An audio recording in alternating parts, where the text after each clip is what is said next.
The sound of Sienna's laughter cut through the smoky air of Murphy's bar like a rusty knife. I'd heard that laugh 1,000 times before, but tonight it felt different, meaner, more deliberate. "Stop acting like we're married, Colin," she shouted across the crowded bar, her voice carrying over the jukebox and pool table conversations. "You don't get a say in where I go or who I'm with." The entire Friday night crowd turned to stare. Harper, Sienna's best friend since college, giggled behind her martini glass. Even Leia from HR was smirking, her phone already out to capture the moment for social media. 23 people witnessed my public humiliation that night. I counted every single face. My name is Colin Barrett, and I'm what you might call an old school guy in a new world marriage. 38 years old, former boxer turned contractor, married to a tech marketing executive who makes twice my salary and never lets me forget it. That Friday night at Murphy's, something inside me finally snapped clean in half. I forced a smile and raised my beer bottle. "You're absolutely right, sweetheart. My mistake." Inside, though, a cold voice whispered, "Guess she forgot who pays the mortgage on that Victorian house she loves so much." Sienna stumbled off her bar stool, designer heels clicking against the sticky floor. "I'm going away this weekend. Girls, trip to Portland. Don't wait up." Harper wrapped her arm around Sienna's waist, both of them swaying slightly. "We're going to have so much fun, right, Sienna?" "The best," Sienna slurred, not even looking at me. Finally, some time away from all this small-town nonsense. Lydia, the bartender who'd been serving drinks in this dive for 15 years, caught my eye and shook her head sympathetically. She'd seen plenty of marriages implode right here at Murphy's. Mine was just the latest casualty. As my wife and her entourage stumbled toward the exit, I heard Harper's voice carry back. "I can't believe you actually married him. What were you thinking?" "Temporary insanity," Sienna replied loud enough for half the bar to hear. "But don't worry, I'm fixing that mistake real soon." The door slammed behind them, leaving me alone with my beer and the stares of everyone who'd witnessed my humiliation. Old Mrs. Folsom, my elderly neighbor who somehow always ended up at Murphy's on Friday nights, slid onto the stool next to me. "That girl's been running around on you for months, dear," she said quietly, her weathered hands wrapped around a whiskey neat. "Everyone knows it except you. Is that so?" I kept my voice level, but inside that cold voice was getting louder. Derek Shaw, that tech boy with the fancy Tesla, seen them together at his downtown loft more times than I can count. Mrs. Folsom's eyes glittered with malicious gossip. "She parks 2 blocks away, thinks nobody notices." Derek Shaw. I knew the name. Wealthy, smug entrepreneur who'd made millions selling some app to Google. The kind of guy who wore 1,000 suits and treated waitresses like servants. Everything I wasn't. "Thanks for the information," I said, finishing my beer. "What are you going to do about it?" I stood up, threw a 20 on the bar, and looked down at Mrs. Folsom's expectant face. Nothing she doesn't deserve.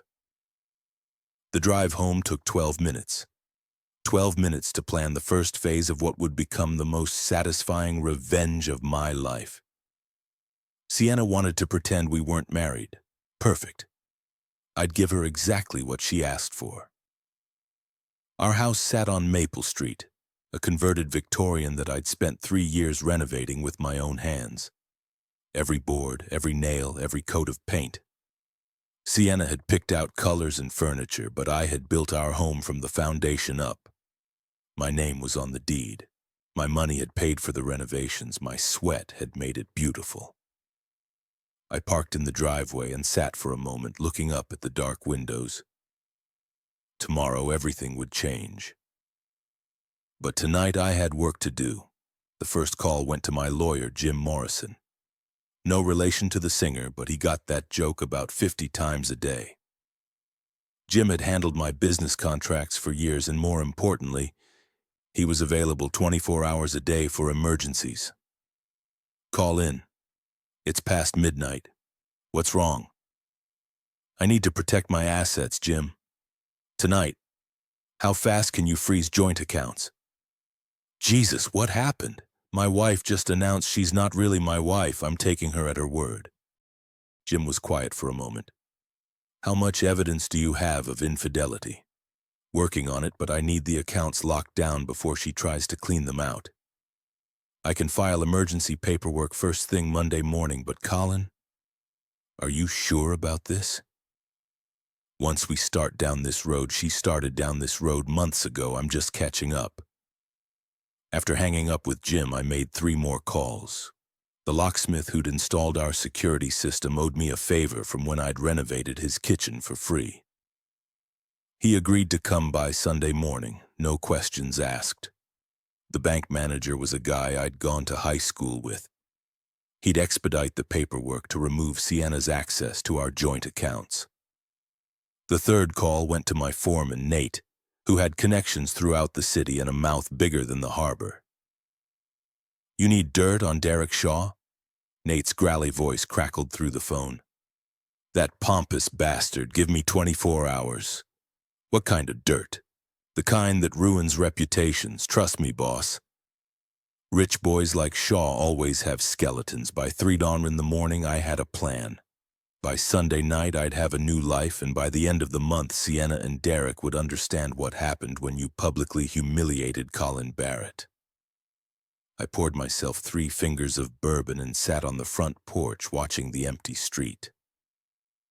Mrs. Folsom's house was dark, but I knew she was probably peeking through her curtains waiting to see what would happen next. The old woman lived for drama, and I was about to give her the show of a lifetime. You want to know where you can go, Sienna? I said quietly to the night air. Anywhere but here. Saturday morning arrived gray and drizzling, typical for coastal Maine in October. I woke up on the couch with a bourbon hangover and a crystal-clear sense of purpose. Sienna's girls' weekend was the perfect opportunity to set my trap. First stop, Mick's boxing gym on Harbor Street. Miko Sullivan had trained me back when I thought I might go professional before I discovered I was better at building things than breaking faces. Now he ran the grittiest gym in the city, a place where ex-cons and college boys learned to respect each other through shared pain. You look like hell, Mick said as I walked through the door. At 65, he was still built like a fire hydrant, all muscle and scars and attitude. Marriage troubles. You could say that. I wrapped my hands and started working the heavy bag, letting each punch carry some of my anger. Sienna decided to announce to the entire bar last night that we're not really married. Ouch. Mick held the bag steady as I unleashed a combination that would have dropped most men. What are you going to do about it?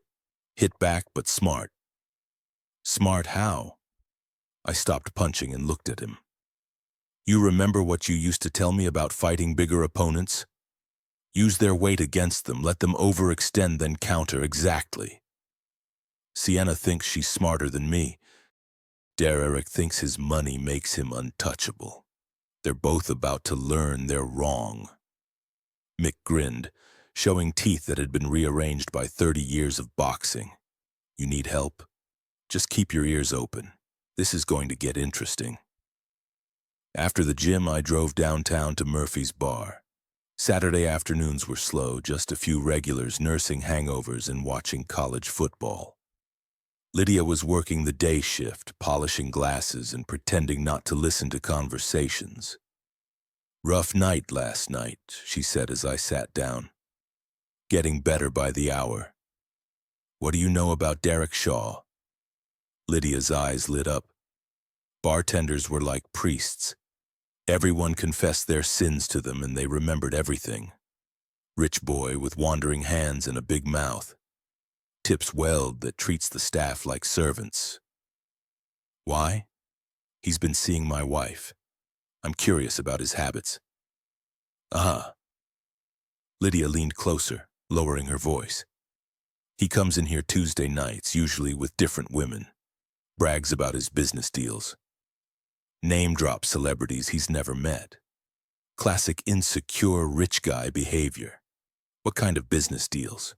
Real estate mostly. Buying up old buildings downtown, converting them to luxury condos. But here's the interesting part. He's been bragging about some big acquisition that's going to make him even richer. Something about waterfront property. I filed that information away. Anyone else he brings around? Your wife, obviously, but also this blonde woman from the city planning office. They seemed pretty cozy last month.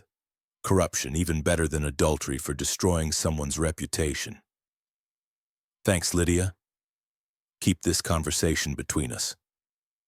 What conversation? She winked and moved down the bar to serve another customer. Sunday morning, Tommy the locksmith arrived at 8 sharp. He was a small, nervous man who'd been grateful for the kitchen renovation I'd done for free after his wife left him. You sure about this, Colin? Changing locks while the wife's away. That's serious business. She made it clear we're not married, Tommy. I'm just taking her at her word. It took 2 hours to change every lock in the house. Front door, back door, basement, garage, even the shed. New deadbolts, new keys, new security codes. While Tommy worked, I packed Sienna's belongings into boxes. Not vindictively, just efficiently. Clothes, shoes, makeup, jewelry, personal items, everything that belonged to her. Mrs. Folsom appeared at her kitchen window around noon, watching the proceedings with undisguised fascination. I waved at her, and she actually waved back. The old gossip was going to have a field day with this story. At 2:00, Nate arrived with a manila folder thick with papers. Derek Shaw's life story, he announced, settling his massive frame into my kitchen chair. Nate was 6'4" and built like a linebacker with hands the size of dinner plates and a surprisingly sharp mind for strategy. This boy's been busy. What did you find? 3 separate building code violations he's covered up with bribes. 2 sexual harassment complaints that mysteriously disappeared. And here's the best part. He's been using shell companies to buy property with dirty money. Dirty how? Money laundering for out-of-state investors, nothing the FBI could prove but enough to destroy his reputation if it got out. I flipped through the documents. Bank records, property transfers, photographs of Derek with known criminals. How did you get all this? I got friends in low places, boss. And Derek Shaw made a lot of enemies. Turns out rich boys who screw over contractors and cheat on their taxes don't inspire loyalty. Perfect. What about the harassment complaints? One was a waitress at Murphy's, Lydia's cousin, actually. The other was a city planning clerk. Both got paid off to keep quiet. The pieces were falling into place. Derek wasn't just an adulterer. He was a criminal. And criminals were vulnerable in ways that rich boys weren't. There's more, Nate continued. Shaw's been telling people he's going to marry some tech executive and move to California. Apparently, he's already put a down payment on the house in Silicon Valley. My blood went cold. When? End of November, soon as his current business deal's close. So this wasn't just an affair. This was an exit strategy. Sienna and Derek had been planning to run away together, probably with as much of my money as they could steal. The public humiliation at Murphy's was just the opening move in a larger game. Thanks, Nate. Send copies of everything to my lawyer. What's the plan, boss? I looked out the kitchen window at Mrs. Folsom's house where the old woman was still watching from behind her curtains. We're going to give this town something to talk about. Sunday evening, I sat on my front porch with a beer, waiting. Sienna's car pulled into the driveway at exactly 7:30, right on schedule. She looked tanned and relaxed, probably from spending the weekend in Derek's bed instead of Portland with the girls. She tried her key in the front door. It didn't work. She tried again, jiggling the handle. Nothing! Colin! She shouted, pounding on the door. Colin, what the hell is wrong with this lock? I didn't answer, just sat there drinking my beer, watching her panic. "I know you're in there. Open this door right now." Mrs. Folsom's front door opened, and the old woman stepped onto her porch in her bathrobe and slippers. "He changed the locks, dear," she called out cheerfully. "Around noon today. Had a locksmith and everything." Sienna spun around, her face flushed with anger. "What are you talking about?" "Well, you said you weren't married to him, so I guess he figured you didn't need keys to his house anymore. This is my house, too." "Is it?" Mrs. Folsom's voice carried the sweet venom of an elderly woman who had been waiting years for this moment. "Because I heard you tell the whole bar Friday night that you weren't really married. Maybe you should call your boyfriend. I'm sure he's got room for you." Sienna's mouth opened and closed like a fish. She looked at her car, then at the house, then at Mrs. Folsom's grinning face. Finally, she looked up at me sitting on the porch. "You can't do this," she said. I stood up, walked to the porch railing, and looked down at her. "You're right. I can't tell you where to go or who to be with, but I also don't have to give you a place to come back to. This is insane. I was just drunk on Friday. You know I didn't mean it. Funny thing about truth, Sienna. It has a way of coming out when people's guards are down." She tried a different approach, softening her voice. "Colin, please, let's talk about this inside. We can work this out. We can talk, but not inside. That's my house now. You made it very clear that we're not married. So you don't live here anymore. Where am I supposed to go?" I smiled for the first time in days. Anywhere but here. "Isn't that what you wanted?" Sienna stood in the driveway for another 10 minutes, alternating between threats and pleas. I didn't move from the porch. Finally, she got back in her car and drove away, tires squealing against the wet pavement. Mrs. Folsom was still on her porch, practically vibrating with excitement. "That was better than cable TV," she called out. "What happens next?" "Now the real fun begins," I replied. "First round was mine." But this was just the opening bell. Monday morning brought the kind of crisp October weather that made living in Maine worthwhile. I was at the construction site by 6:30, pouring coffee from my thermos and watching the sunrise paint the harbor orange and gold. My crew wouldn't arrive for another hour, giving me time to think and plan. My phone had been buzzing all night with texts from Sienna, ranging from angry to pleading to threatening. I'd read them all but hadn't responded. Let her wonder what I was thinking. Uncertainty was a weapon, and I intended to use it. At Harp, Jim Morrison called with good news. "Emergency injunction granted," he said. "All joint accounts are frozen pending divorce proceedings. She can't touch a penny without court approval." "How long will that take?" "Weeks, maybe months. Depends on how nasty this gets. But Colin, I have to warn you. She's already hired Rebecca Walsh." I whistled low. Rebecca Walsh was the most expensive divorce attorney in the state, known for destroying husbands and taking half of everything they owned. How can she afford Walsh if the accounts are frozen? Good question. Either she's got money stashed somewhere or someone's paying her legal fees. Derek had to be, which meant they were more serious about this than I'd thought. What's my exposure? The house is in your name only, and you can prove you paid for all the renovations. Most of your business assets are protected. But Jim, if she can prove you locked her out maliciously, a judge might not look favorably on that. She announced to a bar full of witnesses that we weren't married. I've got 23 people who heard her say it. That's good. Document everything. And Colin, be careful. Walsh doesn't just win cases, she destroys people. After hanging up, I called Nate and told him to spread the word. Anyone who'd been at Murphy's Friday night needed to write down exactly what they'd heard Sienna say, word for word with dates and times. This was going to be a war of documentation. The morning flew by in a blur of concrete pours and electrical inspections. Around noon, Laya from Sienna's company showed up at the job site. She was a mousy woman in her 30s who worked in HR and had always seemed intimidated by Sienna's aggressive personality. "Colin, can I talk to you privately?" We walked away from the crew over to a stack of lumber where we couldn't be overheard. "I probably shouldn't be here," Laya said, glancing around nervously. "But I thought you should know.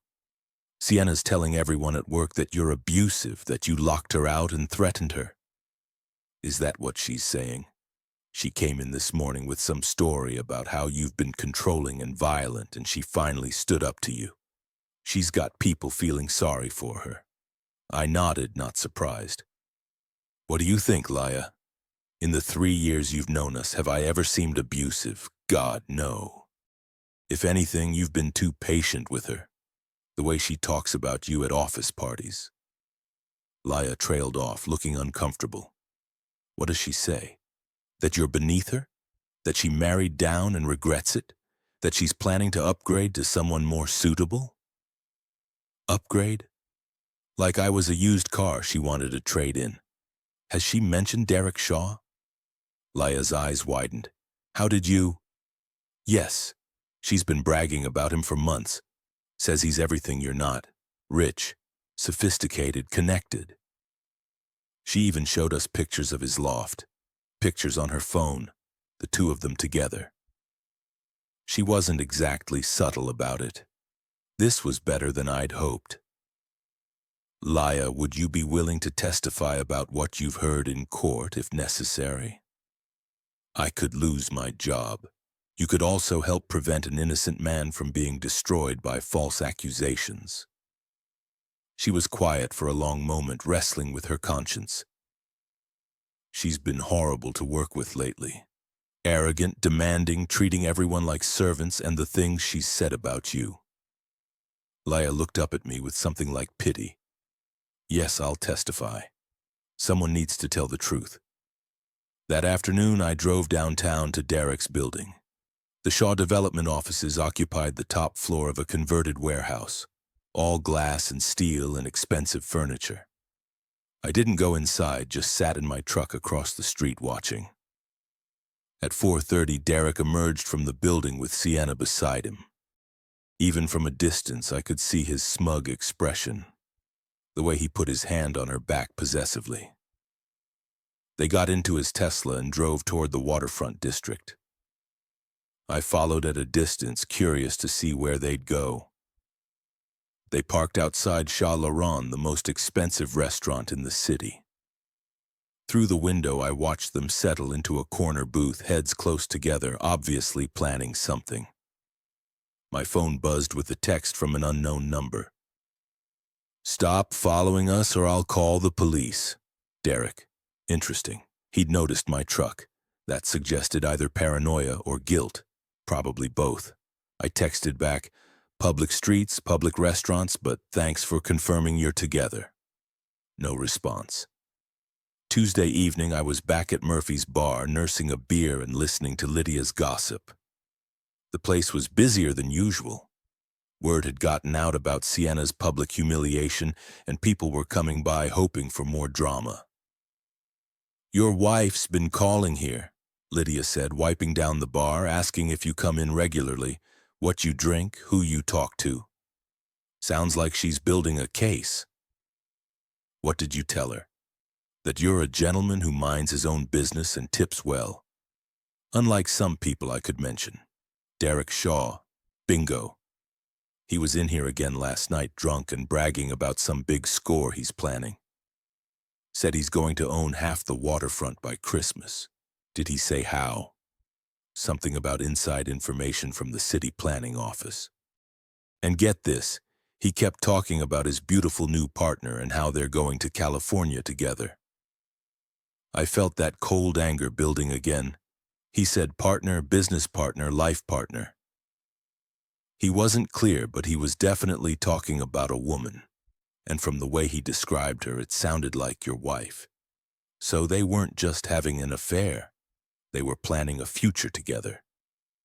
probably using information Sienna had access to through her tech company's city contracts combined with Derek's development connections. A classic inside trading scheme. Lydia, do you remember exactly what he said about the city planning office? Something about having a friend there who tells him which properties are coming up for development before the information goes public. He buys them cheap, then sells them for huge profits when the development plans are announced. That's illegal. Sure is, but proving it's another matter. I finished my beer and left a 20 on the bar. Thanks for the information. Anytime, honey. And Colin, be careful.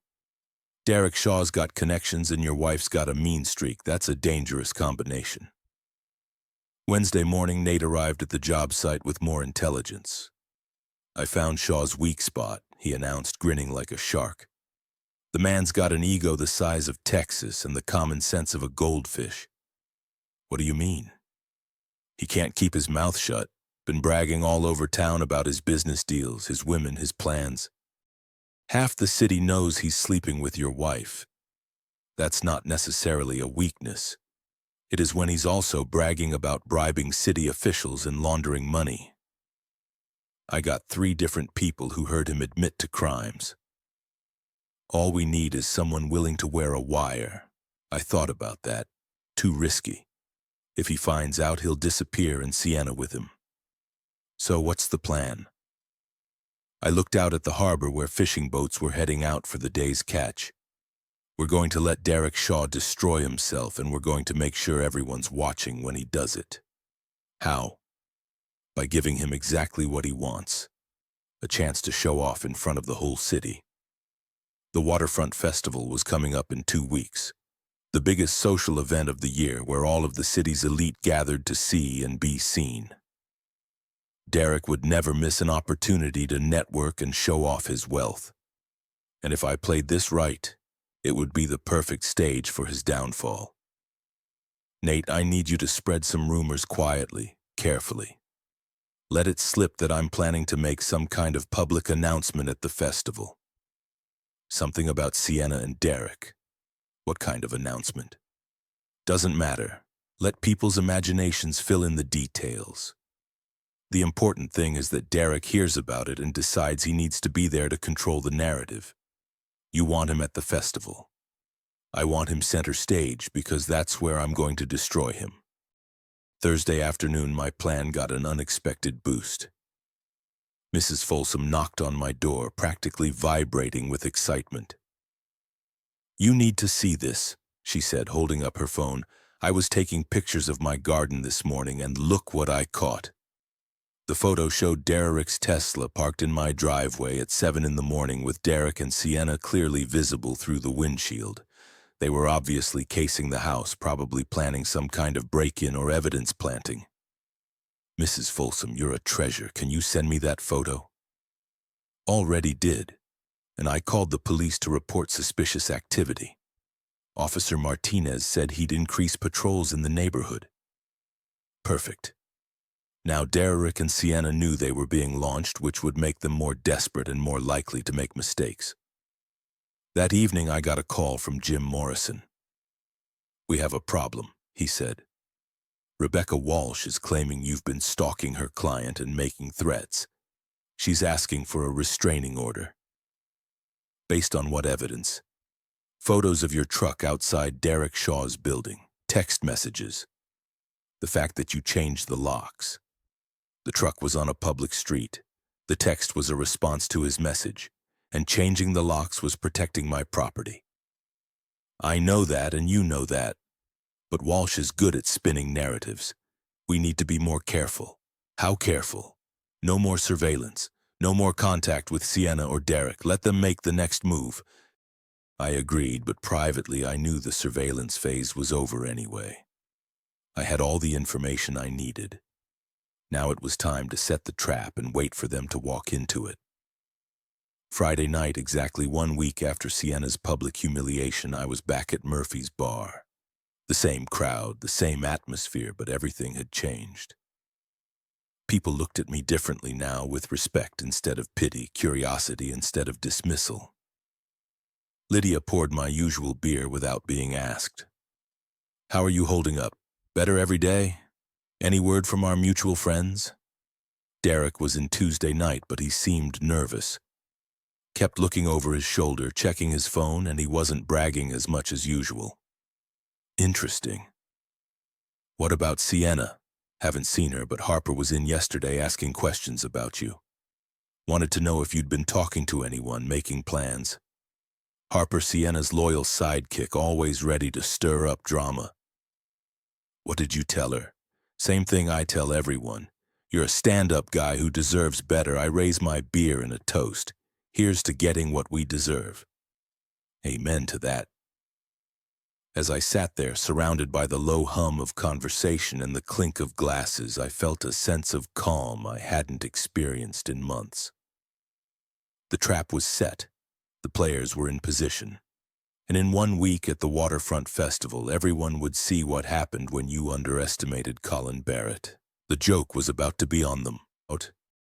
The morning of the Waterfront Festival dawned clear and bright with the kind of crisp October air that made the harbor sparkle like diamonds. I stood on my front porch with my coffee, watching the early setup crews string lights and arrange vendor booths along the waterfront. Tonight, half the city would gather for food, music, and the kind of social networking that kept small towns running. Tonight, Derek Shaw and Sienna would learn what public humiliation really felt like. My phone buzzed with a text from Nate. Everything's ready, boss. You sure about this? I typed back. Never been more sure of anything. The plan was simple, which made it beautiful. Derek's ego wouldn't let him miss the festival, especially if he thought I might cause a scene. He'd want to be there to control the narrative, to play the victim if necessary. Sienna would be with him playing the role of the wronged woman who'd finally found true love. They had no idea what was waiting for them. At noon, I drove to Mick's gym for one last workout. Physical activity helped me think, and I needed my mind sharp for tonight. Mick was waiting with the heavy bag and a knowing smile. Big night tonight, he said, holding the bag steady as I warmed up with light jabs. Could be. You nervous? I threw a hard right cross that made the bag jump. Excited. Good. Nervous fighters make mistakes. Excited fighters win fights. We worked for an hour drilling combinations and footwork. Boxing had taught me patience, strategy, and the importance of waiting for the right moment to strike. Tonight was my moment. At 4 odd, I went home to shower and change. I chose my clothes carefully. Dark jeans, white button-down shirt, navy blazer. Nothing flashy, nothing that screamed for attention. I wanted to look like exactly what I was, a working man who belonged in this community. Mrs. Folsom was on her porch when I left the house, dressed in her Sunday best and carrying a small purse. You clean up nice, dear, she said. Going to the festival? Wouldn't miss it, you... Oh, I'll be there, front row seat for whatever's going to happen. Her eyes twinkled with anticipation. This is better than my soap operas. The festival was in full swing when I arrived at 6:30. The waterfront park was packed with families, couples, and groups of friends enjoying the food trucks, craft vendors, and live music. The main stage sat at the center of it all, where local bands would perform throughout the evening. I spotted Derek and Sienna almost immediately. They were holding court near the wine tent, surrounded by a small crowd of admirers and hangers-on. Derek wore an expensive suit that probably cost more than most people made in a month.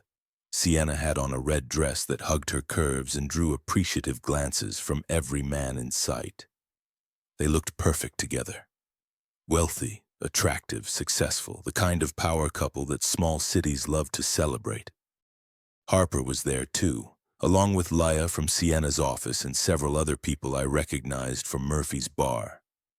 The whole cast was assembled for the final act. I bought a beer from the nearest vendor and found a spot near the stage where I could watch without being obvious about it. Nate appeared beside me, looking uncomfortable in a clean shirt and tie. They're here, he said quietly. I see them. Everything ready? Lydia's got the sound system handled.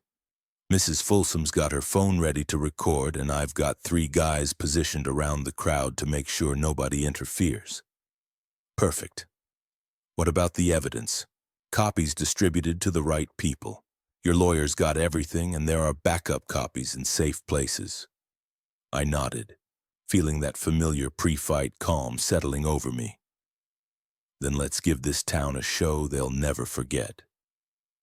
At 7:30, the current band finished their set, and the festival organizer took the microphone to introduce the next act. That was my cue. I walked toward the stage, moving through the crowd with purpose. People noticed me coming. Conversation stopped, heads turned, and I could feel the electricity of anticipation building. Excuse me, I said to the organizer, a nervous little man named Pete, who ran the Chamber of Commerce. I'd like to make a brief announcement before the next band. Oh, I don't know, Colin. We've got a tight schedule. It'll just take a minute. Community announcement, very important. Pete looked uncertain, but he handed me the microphone. The crowd had gone quiet, sensing drama.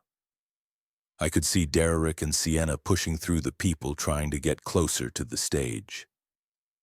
I stepped up to the microphone and looked out at the sea of faces, hundreds of people all waiting to see what Colin Barrett had to say. Good evening, everyone. I began, my voice carrying clearly through the sound system. I want to thank you all for coming out tonight to support our community. This festival represents everything that makes our city great. Neighbors coming together, local businesses thriving, and the kind of connections that keep small towns strong. There were murmurs of agreement from the crowd. So far, so good. I also want to take this opportunity to clear up some confusion that's been going around lately. You see, there have been some rumors about my marriage, and I think it's important to set the record straight. I could see Derek and Sienna near the front of the crowd. Now Derek's face was red with anger, and he was pushing forward like he wanted to rush the stage. Sienna looked pale and frightened. Last Friday night at Murphy's bar, my wife Sienna made an announcement to everyone present. She said, and I quote, "Stop acting like we're married, Colin. You don't get a say in where I go or who I'm with." A ripple of whispers went through the crowd. People were pulling out their phones, recording everything. Now I was confused by this statement because I thought we were married. We had a ceremony, signed papers, the whole thing, but Sienna seemed very certain that we weren't really married. So I decided to take her at her word. Derek was shouting something, but the crowd noise drowned him out. Security, actually, Nate and 2 of his friends moved to block his path to the stage. It turns out Sienna was right about one thing. She should be free to go where she wants and be with who she wants. And she's been exercising that freedom for months now with Derek Shaw, a local businessman who specializes in luxury real estate development. Now the crowd was buzzing with excitement. This was better than reality TV. Derek and Sienna have been planning quite a future together. They're moving to California, where Derek has already put money down on a house. But here's the interesting part. They've been financing their romance with some creative business practices.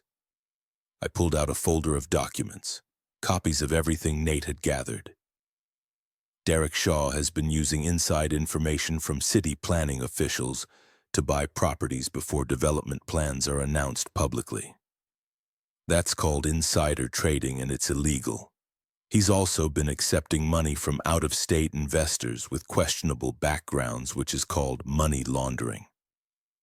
Derek was screaming now, his face purple with rage. "That's slander. I'll sue you for everything you have." I smiled and held up my phone. Actually, Derek, it's all documented. Bank records, property transfers, witness statements, including recordings of you bragging about your crimes at Murphy's bar. The crowd had gone completely silent now, hanging on every word. But the best part is how Derek and Sienna have been working together. Sienna's tech company has contracts with the city, giving her access to planning documents and development schedules. She's been feeding that information to Derek, who uses it to make profitable investments. It's a classic corruption scheme. Sienna finally found her voice. This is insane. Colin, you're making this up because you're jealous. Am I? I held up Mrs. Folsom's phone, showing the photo of Derek's Tesla in my driveway, then explained why Derek was casing my house Thursday morning. Were you planning to plant evidence, steal documents, or just intimidate me into staying quiet? The crowd turned to look at Derek and Sienna, who were trapped in the middle of hundreds of hostile faces. Harper tried to push forward to help her friend, but she was blocked by the press of bodies. Ladies and gentlemen, I continued, I want you to know that all of this information has been turned over to the appropriate authorities. The FBI is investigating Derek Shaw's business practices, and the city attorney is reviewing Sienna's access to confidential documents. That was a lie. I hadn't contacted the FBI yet, but I would first thing Monday morning. I also want you to know that despite everything that's happened, I bear no ill will toward my wife or her boyfriend. They're free to go wherever they want and be with whoever they want. They just can't do it with stolen money or in my house. The crowd erupted in applause and cheers. People were shouting support, laughing at Derek and Sienna, pulling out phones to capture their humiliation. I handed the microphone back to Pete and walked off the stage, moving through the crowd like Moses parting the Red Sea. People patted my back, shook my hand, offered words of encouragement. Behind me, I could hear Derek and Sienna trying to defend themselves, but their voices were drowned out by the noise of the crowd. They were finished in this town. Everyone would know their story by morning, and small communities had long memories for this kind of betrayal. As I reached the edge of the crowd, I felt a hand on my arm. It was Lydia, grinning from ear to ear. That was beautiful, she said. Absolutely beautiful, just telling the truth. The best revenge always is. I walked back to my truck, feeling lighter than I had in months. The October air was crisp and clean, and the sound of the festival continued behind me. Music, laughter, and the buzz of hundreds of conversations about what they'd just witnessed. My phone was already ringing with calls from reporters, lawyers, and curious friends. But I didn't answer. Tonight was for celebration, not explanation. I drove home slowly, taking the long way through downtown. The city looked different somehow, more familiar, more welcoming, like a place where I belonged. Mrs. Folsom was waiting on her porch when I pulled into my driveway. "How did it go?" she called out. "Better than I hoped. Good. That girl had it coming. And that Derek Shaw, I never liked him. Too smooth, too slick." I walked over to her porch, still wearing my festival clothes, but feeling like a different man than the one who put them on. "Mrs. Folsom, I owe you a debt of gratitude. That photo you took was the key to everything." "Nonsense. You did all the work. I just kept my eyes open." She paused, studying my face. "What happens now? Now I get my life back. The real one, not the fake one I've been living. And them?" I looked back toward the waterfront where the festival was still going strong. "They'll figure something out. They're very resourceful people. You're not worried about revenge. People like that don't usually go quietly. Let them try. I've got nothing left to hide, and they've got nothing left to threaten me with." Mrs. Folsom nodded approvingly. "You've grown up, Colin Barrett. Your father would be proud." I hadn't thought about my father in months. He'd been a contractor, too. A man who believed in hard work, honest dealing, and standing up for yourself when pushed too far. He would have approved of tonight's work. "Thank you, Mrs. Folsom, for everything. Don't thank me yet. This isn't over." She was right, of course. Derek and Sienna wouldn't disappear quietly.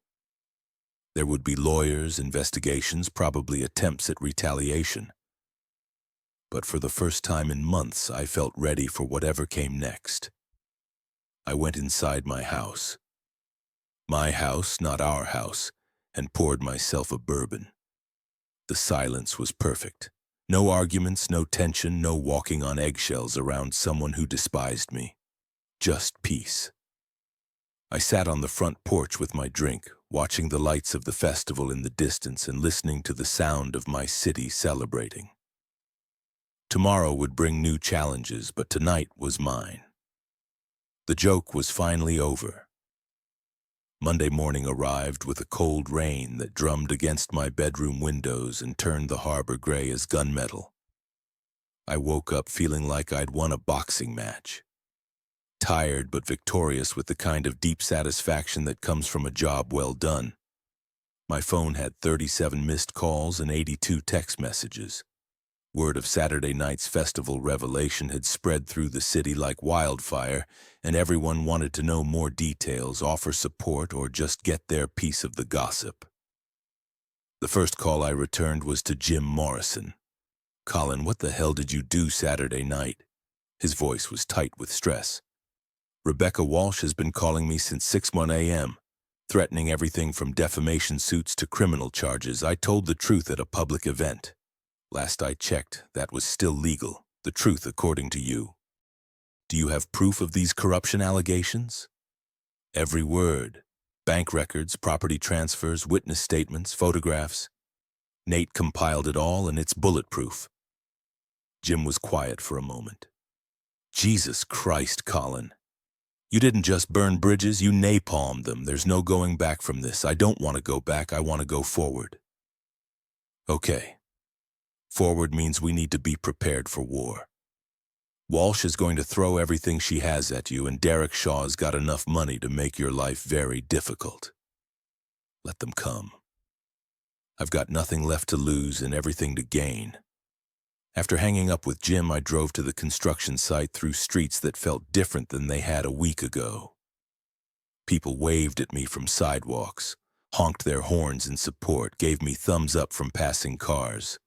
The story of Saturday night had turned me into something I'd never been before. A local hero. Nate was waiting at the job site with coffee and a stack of newspapers.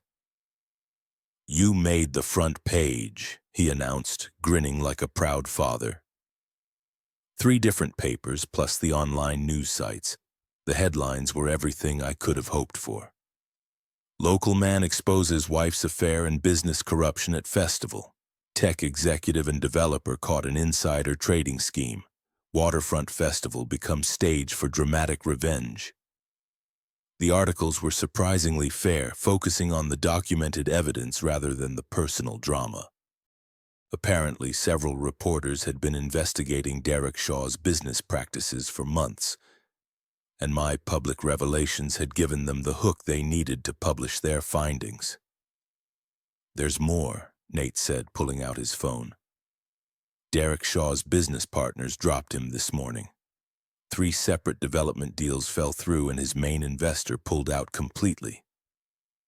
"What about Sienna?" "Put on administrative leave pending an internal investigation. Her company's reviewing all her city contracts, looking for conflicts of interest." I felt a moment of something that might have been sympathy, but it passed quickly. They'd made their choices, and choices had consequences. "Any word on retaliation?" "Nothing direct, but Derek's been making calls, trying to find dirt on you. So far, he's coming up empty. That was the beauty of living a simple, honest life. There wasn't much dirt to find. No secret affairs, no shady business deals, no skeletons in closets. Just a working man who'd finally decided to fight back." The morning flew by in a blur of concrete pours and progress inspections. Around noon, I got an unexpected visitor. Officer Martinez from the city police. "Colin, we need to talk," he said, his expression serious but not hostile. "What about Derek Shaw? Filed a complaint this morning. Says you've been stalking him, making threats, harassing his business associates." I pulled out my phone and showed him the text exchange from the previous week. He contacted me first. I was on public property doing nothing illegal. Martinez read the messages and nodded. That's what I figured, but I had to follow up on the complaint. Between you and me, Shaw's got a reputation for throwing his weight around when things don't go his way. Any advice? Keep doing what you're doing. Document everything. Stay within the law and let the system work. The FBI is already asking questions about Shaw's business practices thanks to your festival speech. The FBI Financial Crimes Unit. Apparently, your allegations lined up with some things they were already investigating. Shaw's in for a rough couple of months. After Martinez left, I felt a deep sense of vindication. The system was working exactly as it should. Corruption was being exposed. Criminals were being investigated and justice was being served. Tuesday brought a new development that caught me completely off guard. Rebecca Walsh called Jim Morrison with a settlement offer. They want to make this go away, Jim explained over the phone. Quiet divorce, no contested assets, no public statements from either side. What's the catch? You have to retract your festival statements and sign a non-disclosure agreement. Essentially, you'd be admitting you made everything up. Absolutely not. Colin, think about this carefully. Fighting this could cost you everything. Legal fees, time, stress. This offer gives you a clean break and lets you move on with your life. It also lets them get away with everything they've done. No deal. They're scared, which means they know you have them dead to rights. But scared people with money and lawyers can be dangerous. Let them be dangerous. I'm not backing down. Wednesday evening, I was at Murphy's bar, nursing a beer and enjoying the feeling of being treated like a celebrity. People kept buying me drinks, shaking my hand, asking for details about Saturday night's revelations. Lydia was in her element, holding court behind the bar and telling anyone who'd listened about her role in gathering intelligence on Derek Shaw. I knew that boy was trouble the first time he walked in here, she announced to a group of admirers. Too smooth, too slick. Men like that always have something to hide. Around 9 the bar's atmosphere changed suddenly. Conversation stopped, heads turned toward the door, and I felt the kind of tension that meant trouble was walking in. It was Harper, Sienna's best friend and most loyal supporter. She looked like she'd been crying, her makeup smeared and her usually perfect hair disheveled. She walked straight to the bar, ignoring the hostile stares from other customers. I need to talk to you, she said, her voice shaking with emotion. We don't have anything to talk about, Harper. Yes, we do. About Sienna. About what you've done to her. The bar had gone completely quiet. Everyone was watching, waiting to see how this would play out. What I've done. I told the truth. If that hurt Sienna, maybe she should have thought about that before she decided to humiliate me in this same bar. She's lost everything. Her job, her reputation, her future. Derek won't even take her calls anymore. Sounds like Derek's smarter than I gave him credit for. Harper's face flushed with anger. You destroyed her life over a stupid comment she made when she was drunk. How is that fair? Fair? I stood up from my bar stool, feeling the old boxing instincts kick in. Was it fair when she spent months cheating on me? Was it fair when she used inside information to help Derek steal from this city? Was it fair when they planned to run away to California with stolen money? She loved him. Then she should have divorced me first. Instead, she chose to lie, cheat, and steal. Those were her choices, Harper. I just made sure everyone knew about them. Harper looked around the bar, seeing nothing but hostile faces. These were working people, honest people who had no sympathy for cheaters and thieves. This isn't over, she said, her voice breaking. Sienna won't let you get away with this. She already has gotten away with it. She's free to go anywhere she wants and be with anyone who will have her. She just can't do it in my house or with my money. Harper turned and walked out, leaving behind a bar full of people who were firmly on my side. The conversation gradually resumed, but the mood had changed. Everyone had been reminded that this wasn't just entertainment. Real lives were being destroyed, even if those lives belonged to people who brought the destruction on themselves. Thursday morning brought the news I'd been expecting. Derek Shaw had been arrested on federal charges of wire fraud, money laundering, and conspiracy. The FBI had raided his offices and frozen his assets. His luxury loft was being searched by federal agents, and his Tesla had been impounded as evidence. Sienna hadn't been arrested, but she was named as a person of interest in the investigation. Her access to city planning documents was being reviewed by both federal and local authorities. I felt no joy at the news, just a grim satisfaction that justice was being served. Derek and Sienna had made their choices, and now they were facing the consequences. Friday evening, exactly 2 weeks after Sienna's original humiliation at Murphy's bar, I found myself back in the same spot, surrounded by the same people, but everything had changed. I was no longer the guy whose wife publicly embarrassed him. I was the guy who'd fought back and won.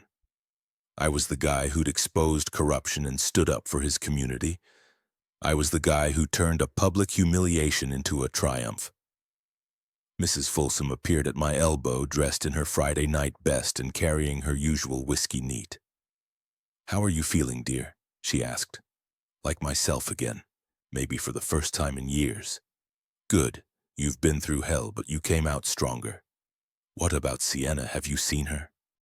"She came by the house yesterday looking for sympathy. I told her she'd made her bed and now she had to lie in it." "Where is she staying?" "With Harper, last I heard. But that won't last long. Harper's got her own reputation to think about." I nodded, feeling a strange mix of satisfaction and sadness. Sienna and I had been married for 5 years. We'd shared dreams, plans, hopes for the future. But somewhere along the way, she decided I wasn't good enough for her anymore. She had chosen to humiliate me, betray me, and ultimately try to destroy me. The fact that her plan had backfired so spectacularly was justice, but it was also tragedy. Not for her.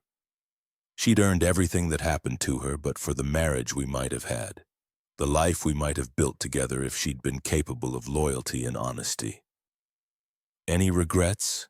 Mrs. Folsom asked, reading my thoughts with the uncanny accuracy of elderly women everywhere. "About fighting back. Number about the marriage ending. Yes, I wanted it to work. Of course you did. You're a good man, Colin Barrett. She never deserved you." Saturday morning, I woke up in my own house, in my own bed, with no one to answer to but myself. The October sun was streaming through the windows, and I could hear the sound of neighbors starting their weekend routines. Lawnmowers, children playing, normal people living normal lives. I made coffee and sat on my front porch reading the newspaper and watching the world go by. The festival story had finally moved off the front page, replaced by other news, other dramas, other people's problems. My phone buzzed with a text from an unknown number. "You won. Are you happy now?" It was from Sienna. I stared at the message for a long time, thinking about how to respond. Finally, I typed back, "I'm free." That's better than happy. No response. Around noon, Jim Morrison called with final news. "It's over," he said. "Rebecca Walsh withdrew all claims this morning.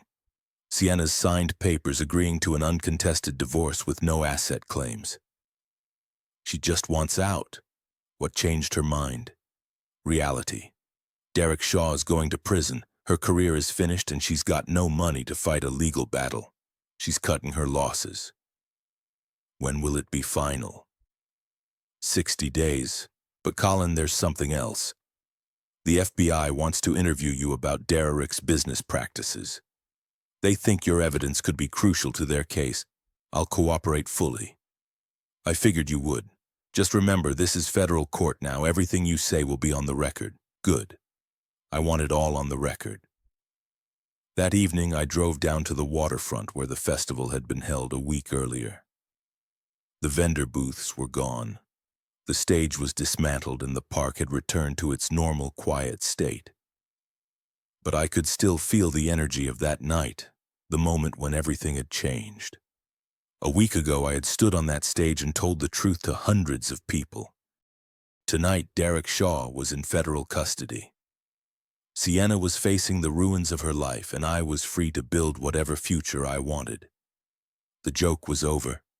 The marriage was over, the old life was over, but Colin Barrett was just getting started.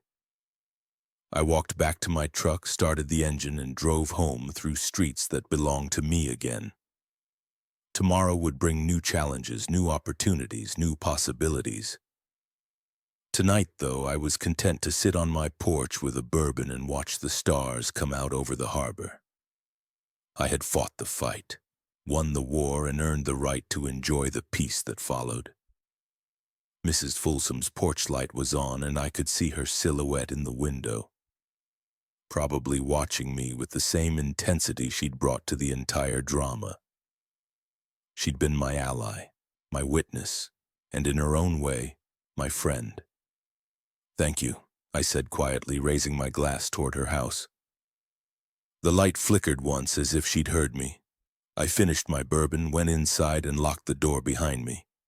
My door, my house, my life, my life, my life, my life, my life, my life, my life, my life.